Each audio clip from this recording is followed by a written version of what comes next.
В первичную соматическую сеть на сегодняшний день обращается более 40% пациентов, которые нуждаются в психотерапевтической помощи. И список заболеваний, которые мы относим к психосоматическим, постоянно только увеличивается и дополняется. Но самые распространенные из них – это бронхиальная астма, нейродермит, это онкологические заболевания, эссенциальная гипертензия, желудочно-кишечные болезни, ревматоидный артрит, инфаркт, сахарный диабет. Список довольно-таки обширный. То есть психосоматическим мы назовем только то заболевание, в котором прослеживается взаимосвязь между психоэмоциональными факторами или какими-то конкретными ситуациями.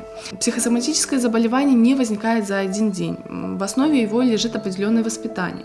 А воспитание будет по принципу подавленной эмоциональности, подавления эмоций и долженствования. Например, ребенок обиделся на свою маму вследствие того, что она не удовлетворила его какую-то просьбу, может быть, каприз.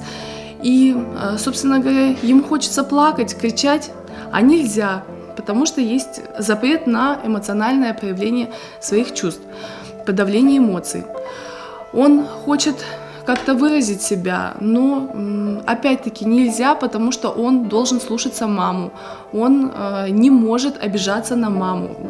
Есть определенные вот такие долженствования, да? И куда деваться подавленные эмоции? То есть в основе психосоматических заболеваний зачастую всегда лежат подавленные эмоции. Если мы будем говорить о лечении психосоматических заболеваний, мы должны понимать, что мы должны уделить большое внимание и значение эмоциям человека.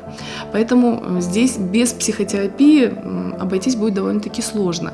Психотерапевт должен однозначно работать со специалистом, онкологи, дерматологи, гастроэнтерологи, гинекологи, которые будут в дальнейшем работать в команде.